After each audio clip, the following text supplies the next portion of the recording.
Hola amigos de YouTube. Estoy intentando reparar una motosierra, ¿vale? Que no hay manera de que arranque. He probado la bujía, da chispa, que tenéis el vídeo aquí arriba, lo pongo el vídeo para comprobar la bujía. Y sigue sin funcionar, le doy y no funciona. Entonces lo único que se me ocurre es que el carburador esté fallando. Entonces, ¿cómo podemos conseguir arrancarla para ver si falla el motor o no? Pues vamos a intentar quitar gasolina de aquí y meter directamente en el cilindro a través de la bujía. Quitamos la bujía y metemos la gasolina. Si arranca, quiere decir que el motor está bien y no le está llegando gasolina a través del carburador, que es lo que deberíamos de revisar por si está embozado, ¿vale? Entonces cojo gasolina de aquí, desaflojamos la bujía, ¿vale? Primero desaflojamos la bujía.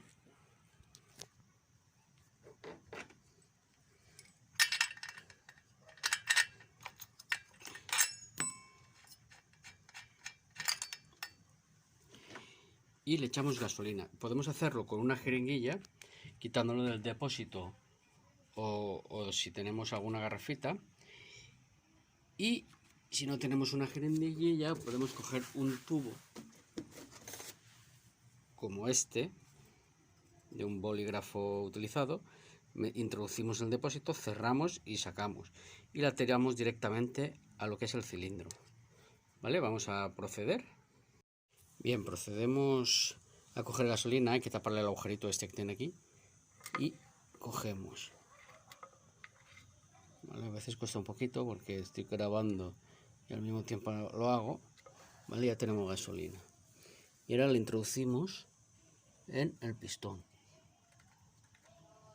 ¿Vale? Si esto arrancara, quiere decir que el motor está bien. ¿Vale? Lo cerramos, le ponemos la bujía y ahora probamos en un momento a ver si arranca. ¿Vale? Ahora vamos a intentar arrancarla y si arranca hará muchísimo ruido, se acelerará porque tenemos cantidad de gasolina, ¿vale? Le damos.